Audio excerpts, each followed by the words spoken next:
Gente, boa noite a todos, um feliz sábado. Estamos aqui mais uma vez para estudarmos um pouco mais, né? A gente vai falar de um assunto que não é novidade para nenhum de nós. É um assunto que tem tomado a nossa atenção, né? Que é o ceticismo. A gente tem aprendido muito cada vez que cada pessoa se dispõe a falar sobre o ceticismo. A gente sempre tem aprendido cada vez mais. E os estudos de hoje vão estar baseados em dois artigos que foi postado no Media Broadcast, e o título é Ceticismo no Países Progressistas. Vai ser dividido em duas partes, a primeira parte vai ser com a Gi, e a segunda parte vai ser comigo. E a gente gostaria também que todos comentassem, né? Como é um assunto que todos já dominam bem, vocês podem se sentir livres para fazer seu comentário, né? Vai ser muito bem-vindo. Então, que é isso. Que Deus nos abençoe. Com você, Gi. Boa noite para todos, feliz sábado. Como o Renildo falou, né, vai ser muito importante também a participação de vocês. Tenho certeza, né, que vocês também já devem ter lido esses artigos, né, que já foram postados há algum tempinho. E vai ser muito bom vocês agregarem, darem a opinião de vocês, o conhecimento também que vocês já têm. Vai ser muito bom, né, para o estudo, para todos nós que estamos aqui no estudo. Bom, como o Renildo falou, o título do estudo é Sexismo em Países Progressistas. A TES trouxe para a gente dois artigos. O primeiro artigo, ele fala sobre a Nova Zelândia, né? A Nova Zelândia é considerada um dos países mais progressistas do mundo. Então, eu vou dar um pouquinho aqui de contexto sobre a Nova Zelândia, sobre quem está governando atualmente a Nova Zelândia, para a gente, então, entrar de fato no artigo. Bom, a Nova Zelândia, né, ela tem aproximadamente 5 milhões de habitantes. E, atualmente, quem é a primeira-ministra da Nova Zelândia, o nome dela é Jacinda Ardern. Durante o estudo, vou estar chamando só de Jacinda, porque é difícil a pronúncia. Bom, quem é Jacinda Ardern? Ela se descreve como uma social-democrata e progressista. Ela defende o casamento homoafetivo e também a liberação do aborto. Ela foi a mulher mais jovem a assumir o cargo de primeira-ministra na história, e ela é a terceira mulher a assumir o cargo de primeira-ministra no país. Seu primeiro mandato foi de 2017 a 2020, e ela se destacou bastante diante de vários acontecimentos, né, na Nova Zelândia. Ela tornou-se exemplo internacional ao abraçar a comunidade islâmica, alvo, né, de um atentado terrorista no país, e politizar a sua vida privada, dando à luz enquanto ela estava no poder. Então, eu vou destacar aqui alguns acontecimentos que fez com que ela tivesse destaque, não só internamente na Nova Zelândia, mas também, né, em todo o mundo. O primeiro acontecimento, né, que ela foi a primeira mulher a engravidar e dar à luz no exercício do poder máximo de um país desde 1990.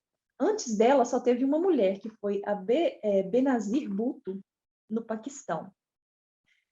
Ela anunciou em janeiro de 2018 que estava grávida e daria à luz em junho, tensionando os polos aparentemente inconciliáveis de gestação e vida pública.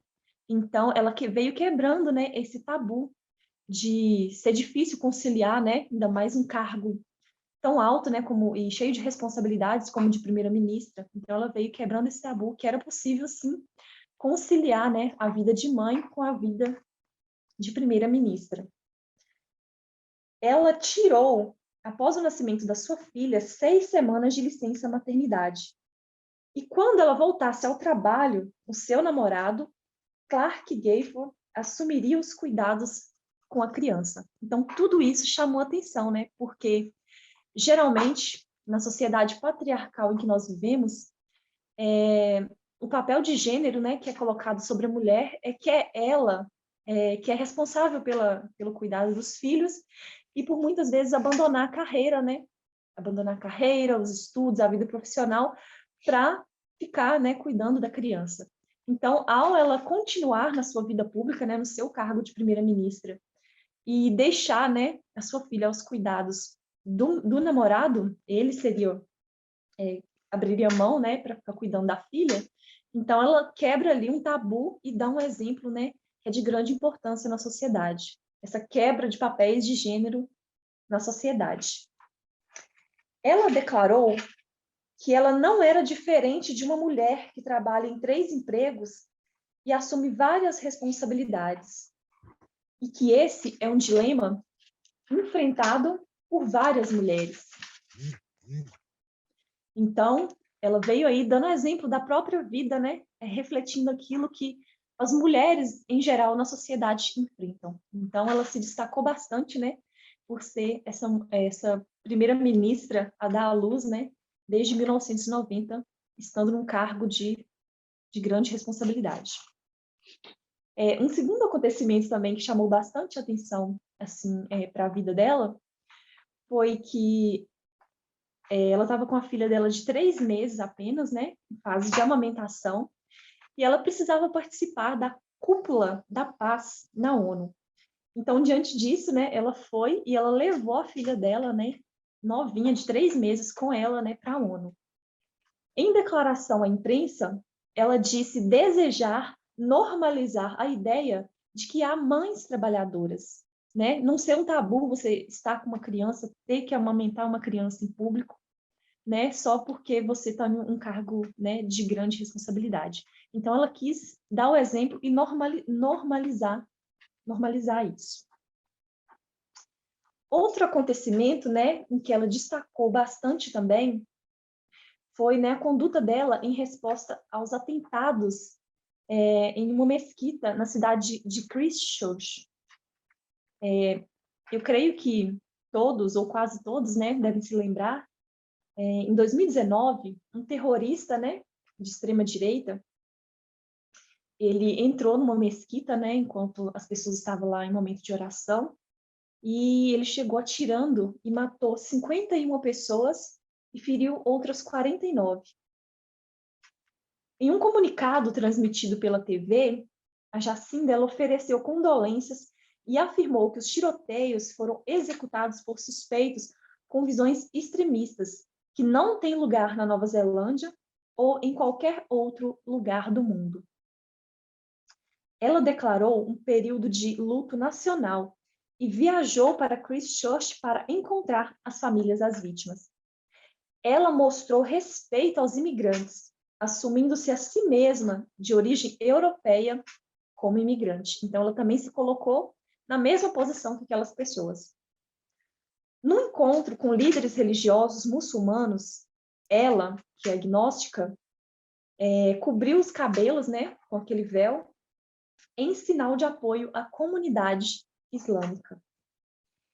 Em respeito às famílias das vítimas e rejeição a tudo o que o assassino representa, ela recusou-se a pronunciar o seu nome.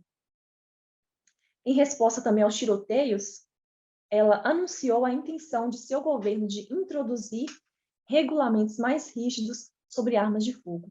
Inclusive, né, fuzis e armas semiautomáticas também foram proibidas no país. Então, a conduta dela diante dessa tragédia, né, dessa barbárie, né, cometida por esse terrorista, a maneira que ela agiu de forma empática, não de uma forma uma forma de protocolo, algo assim do tipo, mas ela foi humana, ela soube se colocar no lugar dos imigrantes, dos muçulmanos, ela soube ter respeito, empatia e ajudar essas pessoas nesse momento tão difícil. Então, tudo isso também fez com que ela se destacasse na Nova Zelândia. Agora, outro acontecimento, né, que também deu grande visibilidade para ela, foi a gestão dela durante a pandemia da Covid-19. Particularmente também, eu conheci ela, né, e passei a admirar o trabalho dela, também foi nesse período de pandemia, através da forma como ela guiou, né, essa crise. Em 19 de março de 2020, a Nova Zelândia anunciou o fechamento das fronteiras para todos os estrangeiros, com exceção daqueles com cidadania, residentes ou com parentes próximos. Em 9 de abril, foi anunciado que qualquer pessoa que entrasse no país deveria passar por um confinamento obrigatório de 14 dias em instalações fornecidas pelo governo. Em 23 de março, ela anunciou uma quarentena obrigatória nacional, que excluiria apenas empresas de segmentos essenciais. No momento, o país contava com 102 casos e nenhuma morte. Então, a gente pode notar que ela não esperou, né, que a pandemia de Covid-19 se alastrasse de uma maneira descontrolada pelo país para que ela pudesse, né, tomar as devidas providências que os especialistas, que os médicos e que a ciência, né, recomendava. Ela agiu, né, de forma antecipada e, com isso, a Nova Zelândia teve um dos melhores, né, resultados diante da pandemia, né, no mundo. Isso fez com que ela se destacasse bastante. A Nova Zelândia implementou testagens em massa e uma ampla operação de rastreamento de contatos, mapeando, isolando e testando pessoas que tiveram contato com alguém suspeito de contrair o vírus. Até abril de 2021, o país havia registrado 2.555 casos e apenas 26 mortes.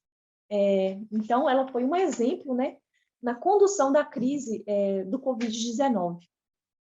E isso deu para ela destaque não somente dentro da Nova Zelândia, mas destaque mundial, porque ela soube ouvir a ciência e ouvir, né, os especialistas diante dessa crise.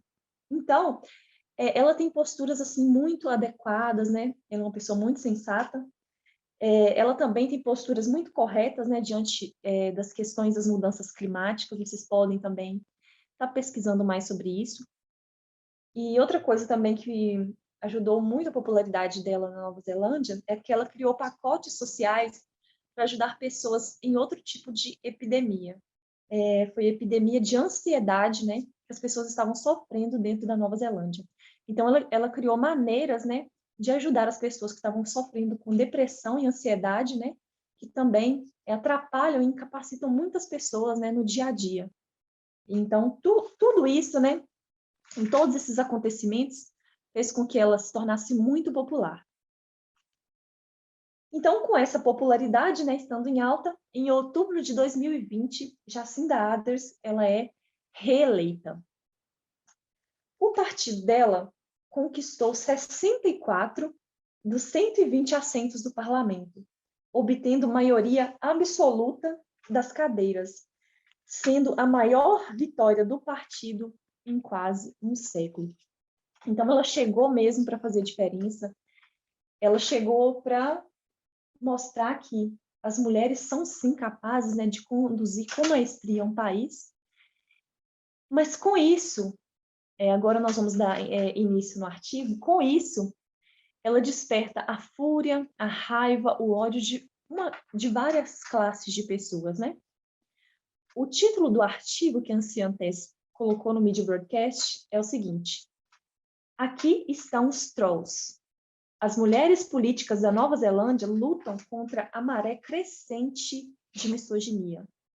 Então, quando a gente vê, né, não só Jacinda Ardern, como diversas outras mulheres na Nova Zelândia estão ocupando os espaços na política, se destacando, não somente internamente, mas também fora do país. E tudo isso está fazendo com que uma classe, né, de pessoas resolva agir, né? E com isso a gente vê a misoginia crescendo de uma forma alarmante. Então, em janeiro de 2020, um homem na Nova Zelândia, ele enviou 2 e-mails para a primeira-ministra Jacinda. Um ameaçando eliminá-la pessoalmente deste planeta e outro dizendo que iria estourar a cabeça dela. Muito forte, né?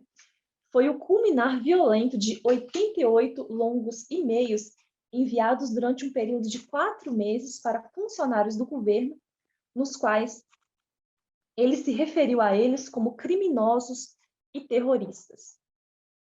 Em abril desse ano, o homem Michael Crushing, de 56 anos, não se desculpou ao ser condenado a 1 ano de prisão por ameaçar de morte a primeira-ministra Jacinda. Então, mesmo ali ele sendo preso, né, ele não demonstrou nenhum tipo de arrependimento, né? Ele vai ficar somente 1 ano preso, né? Os funcionários públicos que estão sendo alvos mais do que outros e de forma cada vez mais violenta e alarmante são as mulheres na política. O parlamento atual lá da Nova Zelândia, ele é um parlamento assim, que está super diversificado, com sua maior representação de mulheres. E isso está incomodando bastante.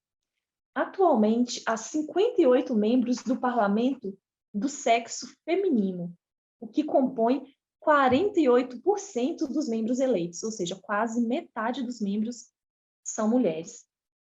12 a mais do que em 2017, quando Jacinda assumiu o cargo.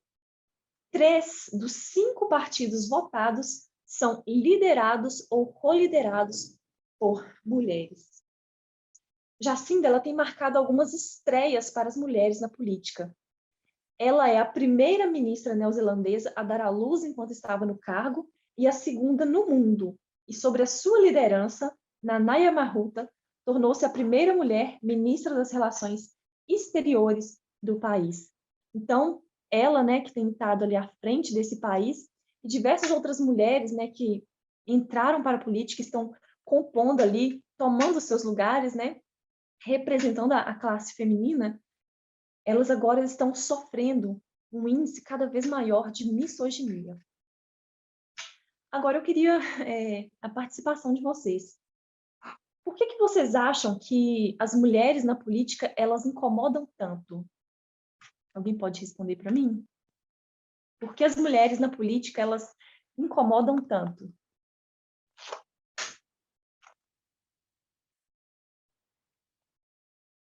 Alguém quer falar?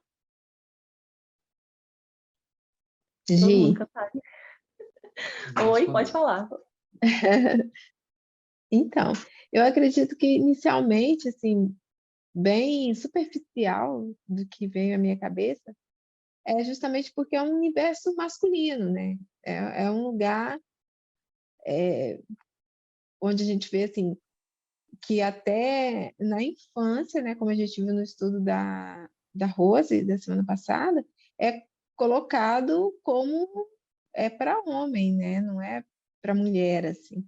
Então, isso já traz um peso negativo, né? O que ela está fazendo ali, o que a mulher está fazendo ali, né? E O em segundo reinado, plano, assim, aprofundando um pouquinho mais, justamente pelo conservadorismo, patriarcado, né? Lugar de mulher cuidando da casa, dos filhos. Então, incomoda demais, né? Na acho mentalidade dessas pessoas, essas mulheres estão saindo dos papéis, né, que elas deveriam estar, né? que o reinado também dos homens está sendo ameaçado, né? Nesse ponto. Como a anciã Tese, ela tem falado, né? Os homens estão dispostos a conceder um pouco de liberdade para as mulheres, mas igualdade, aí quando eles têm que dar igualdade para as mulheres, eles têm que tirar um pouco do que é dele, do que, entre aspas, eles têm, né? E isso incomoda grande parte, né? Como a gente tem aprendido nos últimos estudos. Bom, mas à medida, então, que as mulheres, né, elas forjam seu caminho através de um território desconhecido na política, se tornam mais visíveis, ganham mais destaque, ganham, né, fama por uma boa condução no governo, um velho aviso com uma reviravolta moderna emerge. Aqui surgem os trolls. Nos estudos passados também, né, a Renilde abordou um tema parecido, né, falando sobre os abusos, né, e a misoginia que tem acontecido no Instagram com as mulheres. E ela também mencionou sobre os trolls. Alguém aí gostaria de falar para mim quem que são os trolls, de acordo com os estudos que a gente tem feito? Quem são os trolls? O que significa esse termo?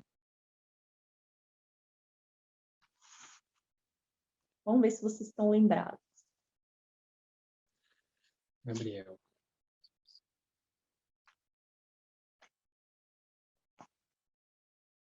Ninguém está lembrado, não? Então, eu vou refrescar a memória de vocês.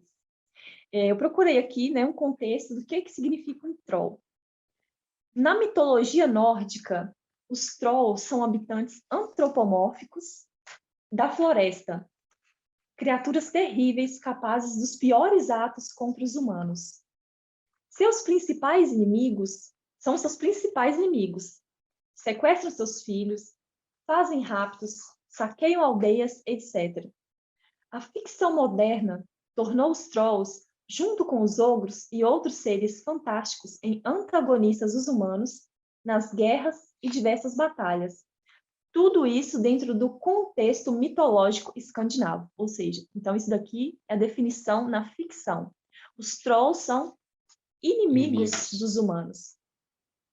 Então, é precisamente por causa desse conceito inimigo dos humanos, ou da raça humana, que a palavra troll denomina aqueles usuários da internet que se divertem atacando os outros em fóruns, chats e demais serviços de comunicação online, assim como atacando sua segurança, invadindo sua privacidade, entre outros, além de buscar o seu desprestígio em público. Então, os trolls são essas pessoas, né, que estão escondidas ali através de contas na internet e que estão ali para ameaçar as mulheres, depreciar elas, atacar sua segurança, fazer ameaças. Então, esses são os trolls. Então, essas são as pessoas que estão ali, né, perseguindo e que estão muito incomodadas, né, com essas mulheres políticas que estão se destacando.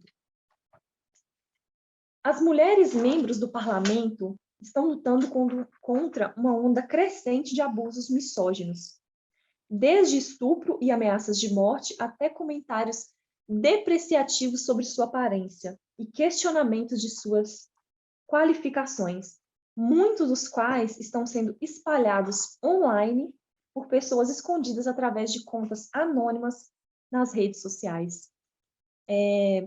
No estudo da Renilde, eu gostei muito, né? Hoje eu estava ouvindo mais uma vez, e eu lembro muito bem quando ela falou assim que o Instagram, ele está ensinando para esses homens, né? Para esses trolls, para essas pessoas que estão usando as redes para fazer esses ataques, que eles podem continuar, né, fazendo isso sem ter que passar por nenhuma consequência, né? Então, eles estão usando as redes sociais para atacar, ameaçar essas mulheres que estão abrindo caminho na política da Nova Zelândia.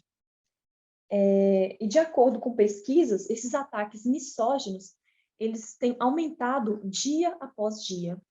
Tem sido muito crescente esses índices de abuso. O conteúdo do abuso está enraizado em visões tradicionais e conservadoras do papel das mulheres na sociedade e na misoginia clássica, com referências frequentes à maternidade, bruxaria e comportamento sexual. O tom está se tornando mais vulgar e aguçado. A misoginia não é apenas sobre ódio às mulheres, é sobre controle e punição de mulheres que estão desafiando o domínio masculino. Quando você tem um governo com mulheres altamente visíveis e poderosas, aqueles que se sentem desafiados começam a ficar chateados. Há muitas coisas sobre objetificar, controlar e manter as mulheres em seu lugar, diz ela. Então, como a Cris comentou aí, esses homens, eles têm visões, né, dos papéis tradicionais e conservadores do papel das mulheres. Nos estudos da Anciã-Tese, a gente tem aprendido que isso não depende, né, de religião, que a gente tinha muito em mente, né, a questão dos evangélicos, que o papel tradicional é só baseado na religião, mas a gente tem aprendido que não, né? Que isso, até pessoas, né, que são ateus também têm esse conceito de papel tradicional. Isso porque esse conceito se espalhou por todas as culturas, e até mesmo as pessoas que não têm religião também podem ter essa visão, né, de que a mulher, né, tem o papel de ser mãe, de ser a cuidadora, e de que ela não deve, né, sair desse papel para entrar na política e desbravar, né, novos caminhos. Os abusos também, né, têm se estendido a funcionários públicos relativamente discretos, não somente aqueles em posição de destaque, que podem não ter o mesmo nível de segurança. Esses funcionários, eles confessam que estão com medo, né, de ter um momento Joe Cox deles. Joe Cox, ele estava se referindo a um deputado britânico, né, que foi baleado e esfaqueado até a morte por um terrorista de extrema-direita em 2016. Então, essas pessoas que estão sendo ameaçadas, elas ficam com medo desses ameaças, né? Tudo isso se tornar realidade. A polícia diz que leva a sério as ameaças de abuso e investigará os assuntos quando for o caso. Mas o marco regulatório para proteger as pessoas contra ameaças online é obscuro e pobre, acrescentando que precisa haver um lugar único onde alguém possa denunciar abusos e ações tomadas na plataforma de mídia social ou via pública. Então, mais uma vez, fazendo referência ao estudo da Renilde, né, ela destacou bastante o quanto que é difícil, né, essas pessoas serem realmente identificadas e punidas, né, essas pessoas que estão usando as redes sociais para fazer esses tipos de ameaças e abusos. Só fazendo um ponto, você está falando sobre o Instagram. A gente sabe que o futuro não é nada promissor para essa rede, né? Sabendo que esqueci o nome dele agora, Elon Musk, ele acho que vai efetuar a compra do Instagram e do Twitter. E a gente vê que a maioria das pessoas que defende a liberdade, como a gente viu quando ele veio no Brasil, são pessoas da extrema direita, né, conservadora, porque eles querem ter essa liberdade. E quando fala muitas vezes de regular a mídia, eles se sentem completamente ameaçados, né? Porque eles não querem ser restringidos justamente por ter essa liberdade de De discriminar as pessoas, de fazer seus comentários sem nenhuma restrição. Exatamente. Uma outra pessoa também que é mencionada aqui no artigo é uma indígena da tribo Maori, né, que também é uma parlamentar. Ela relata, né, que desde que ela entrou no parlamento em 2020, as ameaças contra ela aumentaram e também são desagradáveis em sua especificidade anti-maori, pedindo que ela experimentasse os horrores, incluindo estupro e assassinato que seus ancestrais passaram pelas mãos dos colonos. Outra também que o artigo aborda é uma deputada de esquerda, ela é a primeira membro do parlamento refugiada do país. Ela também sofreu um ataque de abuso desde o momento em que ela entrou para a política. Ela diz, muito rápido, ficou muito violento. No seu discurso inaugural em 2017 ao parlamento, 18 meses, né, antes daquele ataque à mesquita, que matou aquelas 51 pessoas, ela destacou a prevalência do racismo na Nova Zelândia e fez referência a comentários em suas redes sociais que diziam que era hora de carregarmos as nossas espingardas.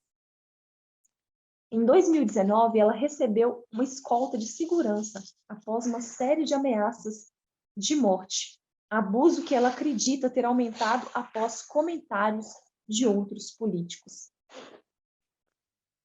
As pessoas que mais abusam no parlamento, mulheres, Maori, que são a tribo indígena da Nova Zelândia, e pessoas de cor, são os mesmos grupos que estão sendo abusados dentro da comunidade, ou assistindo abuso contra os políticos ter lugar online. Há esse risco de tornar a política menos acessível e menos diversificada, se agirmos como se fosse apenas um dado, o fato de que mulheres que se tornam visíveis recebam esse tipo de ameaça. Então, quando essas pessoas, né, que são sexistas, esses homens principalmente, eles veem o avanço das mulheres, como que o parlamento está diversificado, tem mulheres, tem indígenas, tem pessoas de outros países, imigrantes, pessoas negras. Isso tudo desperta, né, um ódio muito grande, e eles, então, usam destinam todo o ódio, né, que está no coração deles para fazer com que essas mulheres sejam intimidadas. E isso, né, ao longo do tempo, pode fazer com que, em vez de ter mais e mais diversidade na política, isso não aconteça mais, porque muitas pessoas que poderiam querer ingressar na política, elas vão ficar com medo, porque realmente a gente sabe que receber ameaças de morte, de estupro, dizer que sabe onde você mora, que conhece a sua família, tudo isso não é fácil e não é, né, qualquer pessoa que suporta tudo isso, né? Então, o que o artigo está querendo mostrar, esse aqui está querendo mostrar para a gente, é que mesmo nesse país tão progressista, a misoginia não está em queda. Apesar, né, de muitas vitórias que o feminismo já teve ao longo do tempo, esses grupos, né, que são contra o feminismo estão atacando, estão querendo intimidar as mulheres para que elas não avancem mais. Então, agora a gente vai entrar no outro artigo aqui e a gente vai conhecer um pouco mais de um outro país também, que é bem progressista, mas que também esconde bastante misoginia. Qual que é esse país? Bom, gente, o próximo país aqui, né, a gente vai ver sobre a Islândia. Esse artigo ele é do The Guardian, de 3 de abril de 2022. Antes de a gente entrar no artigo, a gente também vai fazer um contexto da Islândia, né? A Islândia ela é o país que tem tomado o título de o país mais seguro para a mulher viver. Então, a gente vai ver um pouco do contexto da Islândia, de como que ela chegou a tomar esse título consecutivo, né? Esse título é dado pelo Fórum Econômico Mundial. Então, a Islândia é um país muito pequeno. Eu estava estudando um pouco, pesquisando um pouco sobre a Islândia. Ela tem 360 mil habitantes. Eu não me lembro aqui o tamanho do estado do Brasil, mas ela tem praticamente esse mesmo tamanho. É uma pequena ilha, na verdade, né? E atualmente ela recebe o título de melhor país para ser mulher, né? Então a gente vai ver como que a Islândia ela chegou para ter esse título, né? Esse honrado título entre aspas, né? A gente sabe, como a Gi está falando aqui, falou um pouco sobre a Nova Zelândia, que também é um país retido como um país progressista. Então, ao a gente estudar, ao ver a realidade, a gente vê que, mesmo ele sendo um país progressista, ainda há uma grande dificuldade ou aos mesmos problemas que outros países não progressistas têm para a mulher. Então, a gente vai voltar um pouco no tempo, em 24 de outubro de 1975, onde aconteceu um grande movimento, um grande protesto das mulheres, né? Milhares de mulheres no país nórdico saíram às ruas para chamar atenção para seus baixos salários e a falta de reconhecimento de seu papel na sociedade. Em 1975, essas mulheres, 90% das mulheres, se somaram aos protestos para atos públicos naquele dia. Então, 90% das mulheres é muita gente, quase 100%, né? Se a gente for olhar assim, são poucas as mulheres que não entraram nesses protestos, né? Foi um chamado à ação. Muitos sentem que a solidariedade mostrada naquele dia abriu caminho para a eleição, 5 anos depois. Em 1980, a primeira mulher eleita democraticamente. O nome dela é um pouco difícil, acho que é Vigdis, a pronúncia, né? Então, a Islândia é considerada por anos consecutivos o país número 1 em igualdade de gênero, segundo o ranking anual do Fórum Econômico. Então, mundial. Então, a Islândia, ela também é um país muito progressista e a gente vai ver o movimento das mulheres de 1975 lutou duramente para criar na sociedade as estruturas necessárias para que as mulheres pudessem participar da política e do mercado de trabalho. Então, eles começaram a focar nas estruturas que iriam possibilitar às mulheres a conquistar, né, aquele tão sonhado e aquele tão protestado os salários igual e o reconhecimento na sociedade. Então, a primeira estrutura que eles começaram a colocar foram as creches baratas, né? Ao colocar as creches baratas, as creches foram como se fosse uma porta, se abrindo para essas mulheres, para essas pessoas, mulheres mais pobres, né? Sabendo que agora elas poderiam deixar os seus filhos nas creches e ter a oportunidade de arrumar o seu trabalho e reivindicar aquilo que elas tanto almejavam, né? E tanto almeja ainda, né? A gente vê que ainda nos nossos dias a gente ainda vê as mulheres ainda com falta de igualdade na questão salarial. Na Islândia, 82,6% das mulheres em idade economicamente ativa trabalham e respondem por 45,5% da força de trabalho. Ou seja, é um número grande, né? Quase metade. Quase a metade. Outra mudança, eu achei muito interessante essa outra forma, eu achei assim algo, eu não sabia disso antes, eu não sei se alguém aí já sabia disso. Outra mudança que facilitou a vida das mulheres é a ampliação da licença paternidade. Alguém aí sabe como que é essa licença paternidade na Islândia? Bom, eu vou falar um pouquinho aqui. Então, lá na Islândia, no total, o casal tem 9 meses de licença. 3 meses exclusivos para a mulher e 3 meses exclusivos para o pai. E 3 meses para que podem ser divididos como o casal desejar. Eu achei isso muito interessante porque, dessa forma, aqui eles estão querendo colocar, de fato, é uma forma que eles estão forçando a mulher e o homem ter os direitos iguais. As empresas já não podem ver as mulheres como um fator de risco por causa da maternidade. Os homens também são um fator de risco.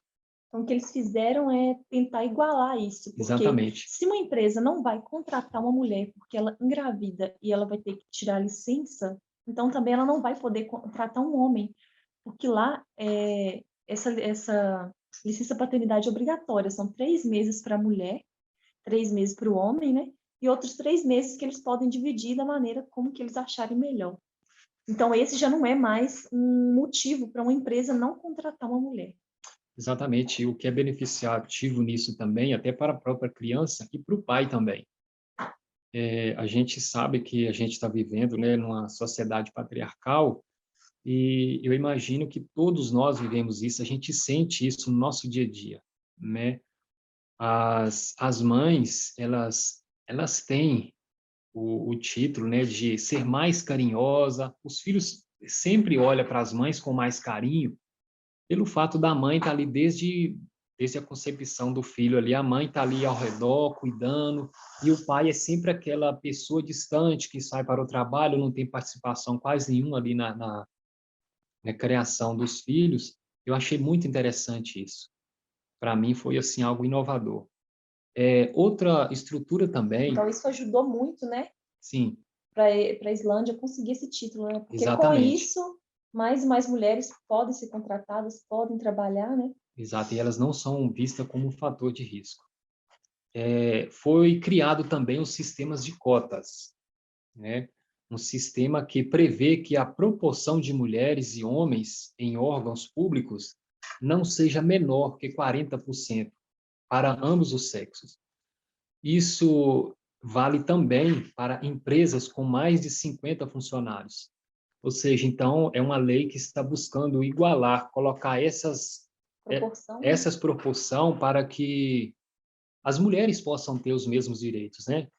Então, esses e outros fatores contribuem para que a Islândia fosse considerada o melhor país para a mulher.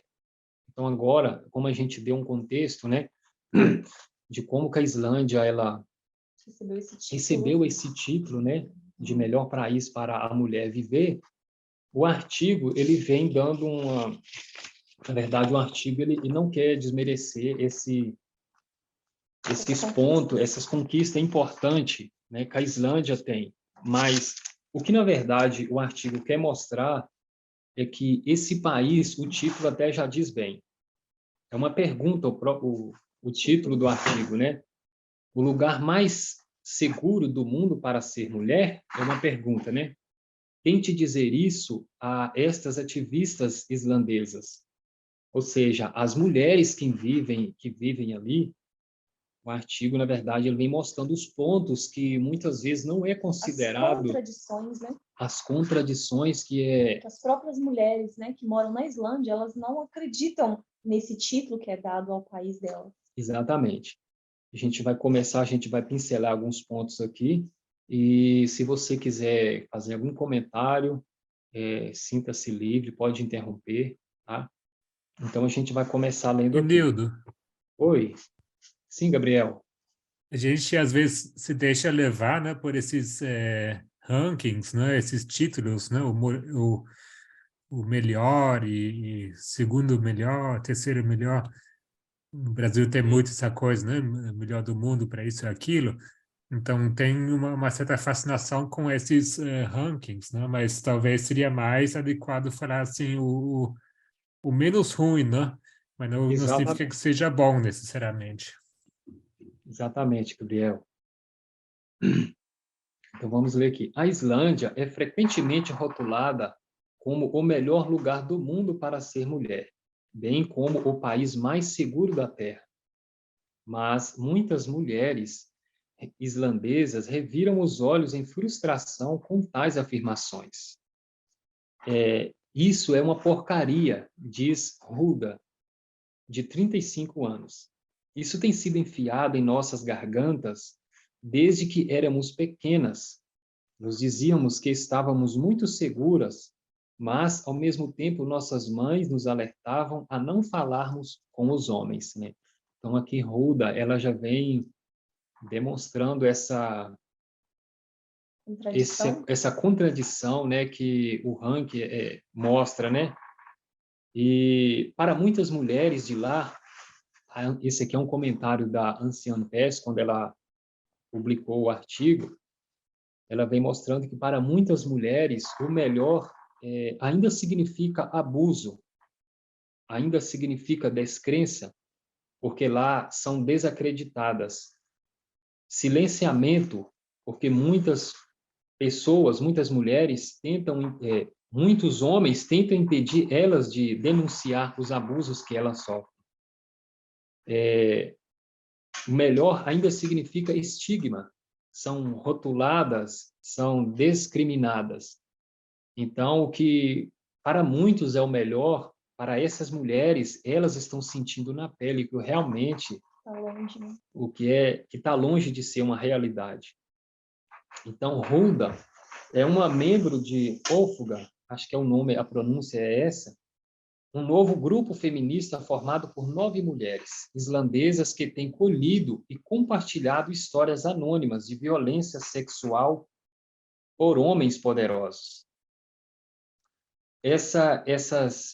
Elas têm compartilhado essas denúncias anônimas porque elas não se sentem seguras, porque elas não têm, principalmente, o apoio do próprio Estado. A gente vai ver aqui no artigo, essas mulheres, o que elas estão enfrentando e a coragem que elas estão tendo, elas estão enfrentando homens poderosos e elas têm conseguido grandes avanços.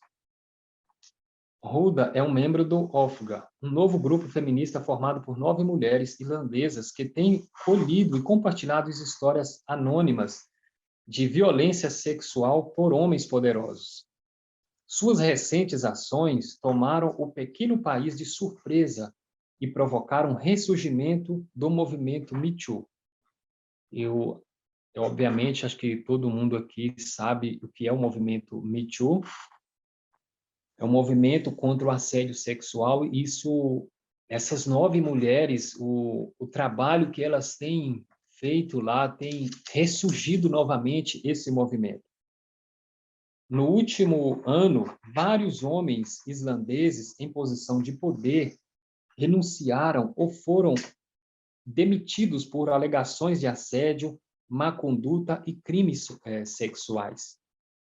A lista inclui homens que trabalharam na mídia, política, negócio e futebol, bem como em outras posições de poder. Alguns se desculparam, mas a maioria negou as alegações contra eles. Então, aqui a gente vê que esse pequeno grupo de 9 mulheres, elas têm prestado um grande serviço também para as mulheres e também para mostrar essas alegações de que esse país recebe como o melhor país para as mulheres se viver. Na verdade, elas estão mostrando a realidade. Hulda diz que a reputação de longa data da Islândia como um paraíso feminista impediu mulheres como ela de falar sobre o abuso. É uma tática de silenciamento, diz ela.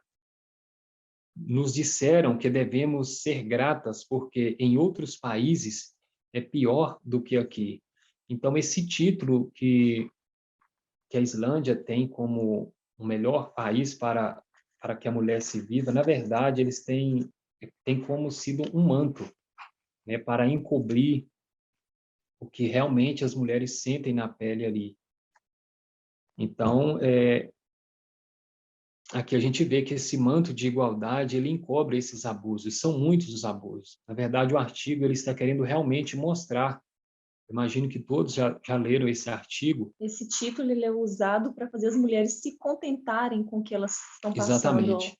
Eles falam, ó, existem países que estão bem pior do que vocês estão Comparam, reclamando, né? Ainda? Então, querem fazer elas se contentarem, né, e não buscarem uma vida melhor, né? Livre de abusos, livre de estupro, livre de, né, qualquer mal que eles possam fazer às mulheres. Exatamente.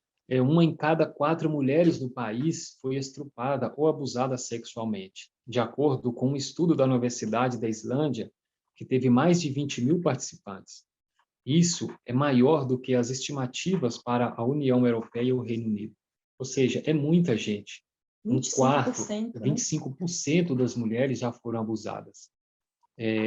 Todas as 9 mulheres desse grupo, né, que o nome Ofgar significa radical, todas essas mulheres já foram violentadas. E então a gente vê que 1/4 desse país, desse pequeno país, 1/4 das mulheres já foram violentadas. Isso é muito grande, isso é muito impactante quando a gente vê esse país, que é um país progressista, que tem esse título de melhor país, é uma proporção muito grande. Faz a pessoa se questionar, né? Exatamente. É óbvio que esse não é o melhor país para se viver, né? Uma mulher viver, onde 25% da população feminina já sofreu algum tipo de abuso, definitivamente esse título não procede, né? Exatamente. Além disso, muitas mulheres sentem que o sistema de justiça funciona contra elas quando se trata de alegações de violência de gênero. Com a grande maioria dos casos relatados, a polícia não chegando a julgamento e poucos resultando em uma condenação. Várias mulheres chegaram ao ponto de processar a Islândia no Tribunal de Direitos Humanos, acusando-a de não protegê-las da violência de gênero. Então, a gente vê aqui a falha do próprio Estado de estar dando a proteção a essas mulheres. Eu me lembro bem, já faz um tempo que eu vi uma reportagem aqui no Brasil de mulheres reclamando, até mesmo de delegadas mulheres, de tratar as próprias mulheres com diferença pelo fato de bairros onde elas moram, ou seja, se elas, lá na reportagem, mostrando que as mulheres de favela, as mulheres de bairros mais pobres, elas recebem um tratamento diferente. Então, a gente vê que a importância do Estado dar proteção e de pessoas que realmente sintam empatia para essas mulheres. Assim como no estudos passados, né, onde a Renilde abordou a questão do Instagram, né, como essas redes sociais têm falhado, né, em dar o devido suporte, apoio para essas mulheres que têm sofrido abusos e todo tipo de coisa ruim, né, através das mensagens, direct e tudo mais. Assim também, né, o Estado, lá na Islândia, né, o governo, ele também tem falhado, né, em prestar esse atendimento devido às mulheres que sofrem violência. Os estupradores, os abusadores, na maioria dos casos, não chegam a ser julgados e menos ainda condenados. Então, tudo isso, né, desmotiva as mulheres a procurar, né, a denunciar, né, desmotiva ela a irem atrás dos seus direitos. Exatamente. E é por isso que Ofga, que significa radical ou extremo em inglês, decidiu tomar o assunto em suas próprias mãos quando se formou no verão passado, já que elas não estavam conseguindo o apoio das leis. Então, o que eu achei interessante nesse artigo é que a força, a coragem dessas mulheres, né, a determinação dessas mulheres, elas estão fazendo algo assim impressionante num país, quando a gente vê as ameaças que elas estão tendo, Um pequeno número de pequeno mulheres, né? número de mulheres, elas estão fazendo algo grandioso naquele país. Ofgar, o radical, começou quando as mulheres, que são todas sobreviventes de agressão sexual, começaram a falar em um grupo feminista do Facebook e decidiram começar uma conta no TikTok juntas. No início, elas postaram vídeos educativos sobre consentimento e educação sexual. Mas contam que quando receberam 32 alegações de agressão pelo mesmo músico islandês, elas decidiram postar as histórias das mulheres. Ele negou as alegações. Ou seja, essas mulheres, elas estão enfrentando pessoas poderosas, pessoas de grande influência, e isso não tem trazido temor para elas. Não tem as intimidado. Não tem as intimidado. Da noite para o dia, isso virou uma avalanche, diz Helgaben, de 28 anos, é outro integrante do grupo. Desde então, centenas de sobreviventes compartilharam suas histórias. Elas enfrentaram também o futebol islandês, fazendo valer uma alegação de abuso sexual contra um atacante da equipe nacional masculina. Ou seja, são pessoas famosas, pessoas de grande riqueza, né? Após sua campanha, toda a diretoria da Associação Islandesa de Futebol renunciou ao suposto segredo. Então, aqui a gente vê os avanços que essas mulheres estão tendo, né? Isso tem sido um impulso para elas quando continuarem. Na Islândia, as mulheres que se manifestam contra o abuso são muitas vezes envergonhadas como se fossem vadias, diz Tara. Então, as pessoas acham mais fácil falar anonimamente com Ofga para se protegerem. Os sobreviventes sentem que podem confiar em nós, diz Ben. Então, aqui a gente vê que a forma anônima para essas mulheres, já que elas vêm sofrendo ataques, acusações, perseguições, então a melhor forma que elas estão conseguindo se comunicar e receber essas denúncias é através de formas anônimas. E num país pequeno, onde todos se conhecem, as mulheres têm se deparado com uma reação negativa. A mídia nos tratou como mulheres furiosas, nos retratou como mulheres furiosas e como prostitutas gananciosas de atenção, diz Tara.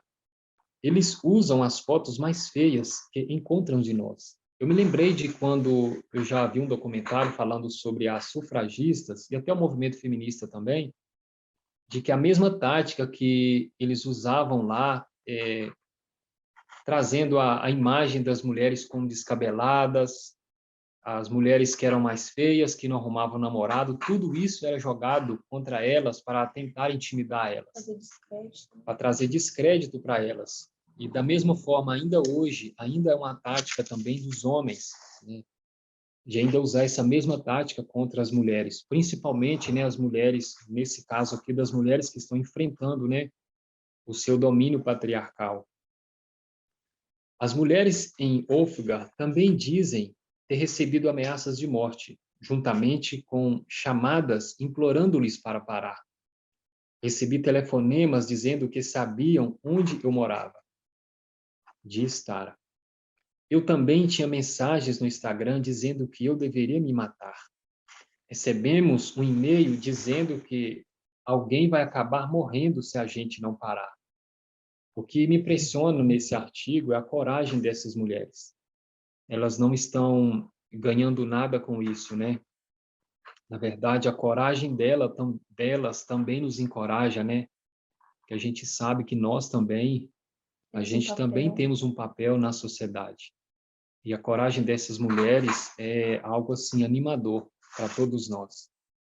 Outra mulher, eu não vou fazer a pronúncia do nome dela aqui, que é muito difícil. Ela tem 26 anos. Ela diz o seguinte, que também foi alvo de abuso. Quando você dá um passo à frente com seu nome, você tem esses ataques cruéis. As sessões de comentários são horríveis. Você fica envergonhada, diz ela. Até mesmo em fóruns públicos, as pessoas escrevem que deveriam ser baleadas, estupradas ou enviadas para o Afeganistão. Ben diz que alguns posts também sugerem que tem gente seguindo-as e tirando fotos delas. Então, assim, são tantas coisas assim que a gente vê de como essas mulheres elas têm coragem, né? O desejo delas de enfrentar essa desigualdade, esse mal é muito grande. Ruda continua comentando. Ruda diz que alguns dos casos de abusos a assustam. Adorei o tempo em que as regras do Covid nos fez usar máscara, diz ela, porque estávamos escondidas. Então, a gente vê que esse pequeno grupo, finalizando aqui o artigo, esse pequeno grupo de 9 mulheres, elas têm abrido as portas, né, para o mundo ver a realidade desse país tão progressista, desse paraíso para as mulheres como o mundo vê. Então, essas são as formas, né, com as quais os homens, né, no seu posto, no seu reino patriarcado, eles têm usado para intimidar essas mulheres, para tentar tirar o foco delas e até mesmo intimidá-las para parar com essas denúncias, parar com essa forma de demonstrar o quão esse país e nos mostra também que o mundo, como o mundo ele é tão desigual e tão perverso com as mulheres. E para finalizar, o artigo continua dizendo: no entanto, o grupo insiste que não vai pará-las. Para mim, isso não é uma escolha, diz Tanja, de 27 anos. Precisamos fazer isso. Já chega, diz. Precisamos de levantar e dizer: isso vai parar aqui. Não vamos ter medo de vocês. Então, esse artigo, esses 2 artigos, né, o que a Gi passou e o que eu passei, ele vem mostrando aquilo que a gente já sabe. Mas o que a Ancien Testa quis mostrar para a gente ao trazer esses artigos, que esses países que são países supostamente um paraíso para as mulheres viver, são países também afetados pelo sexismo. E a luta dessas mulheres, elas vem levantando esse novo movimento, né? Me Too, que é justamente esse movimento contra o assédio sexual. Não só com essas mulheres lá, mas no mundo todo. Então é isso, gente. Como a gente disse, né? O estudo ele não era algo novo, é algo que todos nós já estamos familiarizados, mas é algo que a gente precisa, né? Na nossa mente, formar linhas, ver o quanto que o patriarcado, ver quanto que o machismo, o sexismo tem prejudicado não só as mulheres, mas a nós também. Todos nós estamos afetados, né? com o ceticismo. Então é isso, se alguém tem algum comentário a fazer, quer fazer alguma consideração, sinta-se à vontade.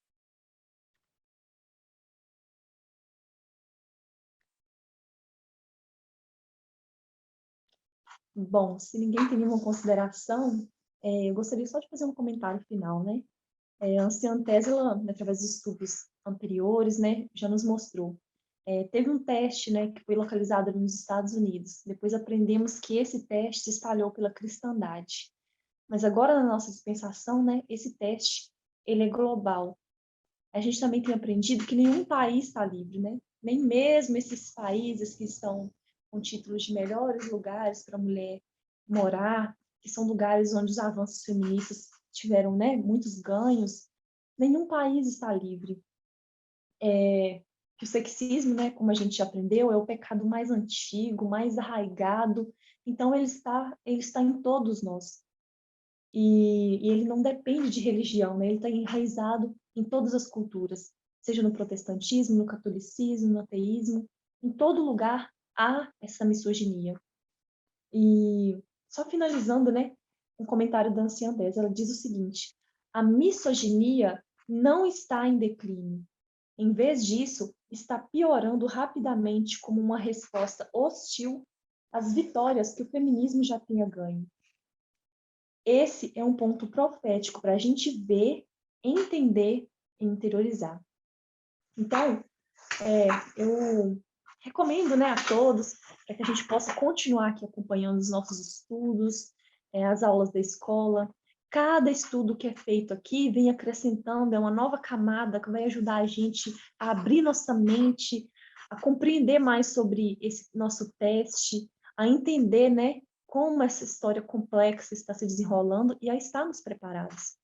E outra recomendação também é que a gente possa sempre estar mantendo em dia a leitura, né, dos artigos do Media Broadcast, para que a gente possa estar na mesma página, né, que a Ciantes, ela tem, né, estudado, ela tem buscado, ela tem peneirado essas fontes, né, não que nós não devamos fazer também por nós mesmos, mas ela gastou tempo, ela enviou para a gente, esses artigos levaram tempo para serem traduzidos, então o mínimo que a gente pode fazer, né, é estudá-los, e a gente estudando, né, a gente vai poder vir aqui transmitir, né, e compartilhar uns com os outros.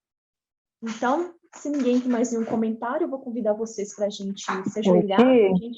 Oi? Gi, Pode falar. ei, Gi, feliz sábado. Feliz Reni. sábado.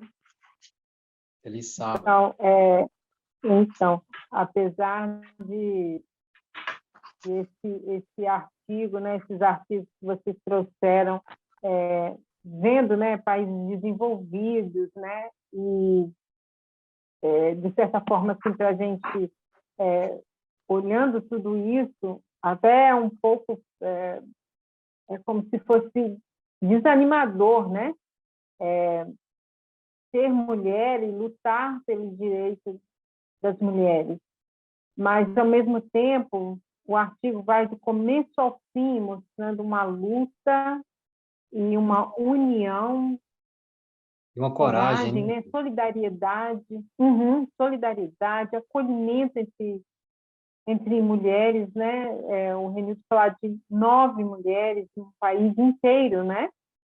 Para dar início a um movimento, a uma luta, a dar voz, né, a essas vítimas.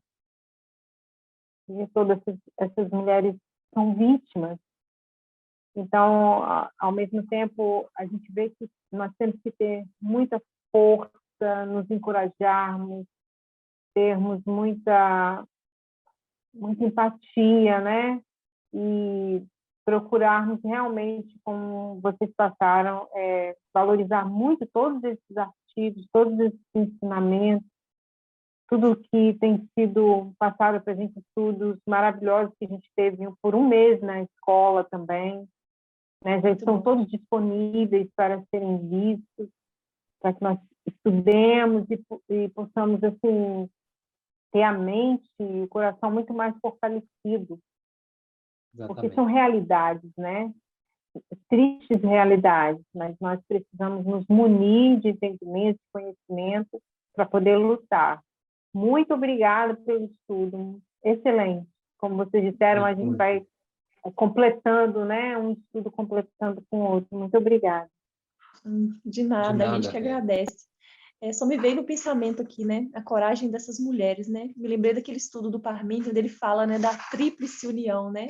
Nós estamos aqui, né, como sacerdotes / 144 mil, né? Também existe esse grupo de pessoas que está conseguindo enxergar isso dentro dos levitas, né? E a gente vê através desse artigo, né? Como esses netineus, né? Essas mulheres corajosas e tantas outras pessoas que estão aí dando a cara a tapa, vivendo realmente o que são os 6 mandamentos, né? De amar o próximo sem esperar nada em troca. Então, é muito triste ler todos esses relatos, é muito triste saber o que tem pela frente, mas tudo isso, esses exemplos de abnegação, de amor, de empatia, isso nos ensina muito também. E é uma realidade do que vai ser para o mundo também, né? Essas novas mulheres, assim como os discípulos foram no tempo de Cristo, né? Também esse movimento que vai estar trazendo essa mensagem de igualdade, vai ser um pequeno movimento também com relação ao mundo, né? A gente sabe que as mulheres não vão ter essa igualdade aqui nesse mundo, né? Mas elas vão ter igualdade reconhecida entre o grupo, né? Entre o povo de Deus. E Deus, ele está preparando, né? Um mundo novo para nós, onde todos vão ter essa igualdade tão desejada e tão almejada, né? Então é isso. Então, que Deus nos abençoe, né? Nesse sábado, que a gente possa aproveitar também os estudos que vão ter amanhã. E que é isso, que a gente continue firme nessa jornada. Um abraço para todos. Obrigado. Então, nós vamos nos ajoelhar agora para finalizar com a oração.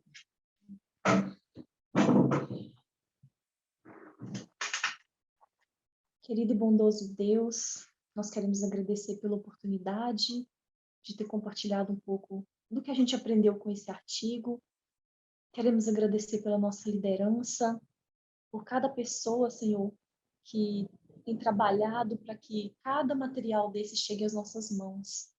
Queremos pedir do Senhor força, ânimo para continuar nessa caminhada, para continuarmos dedicando, para que as nossas mãos não esmoreçam na metade do caminho, mas para que a gente possa se inspirar nessas pessoas que estão lá no mundo também, dando o seu melhor, se abnegando e fazendo sem esperar nada em troca. Que o Senhor nos ensine cada dia mais sobre esse verdadeiro amor que se sacrifica, Senhor. Amém. Abençoe cada um de nós, abençoe nosso sábado, abençoe os palestrantes de amanhã, que a gente possa nos deleitar em todo o aprendizado que a gente vai poder ter amanhã.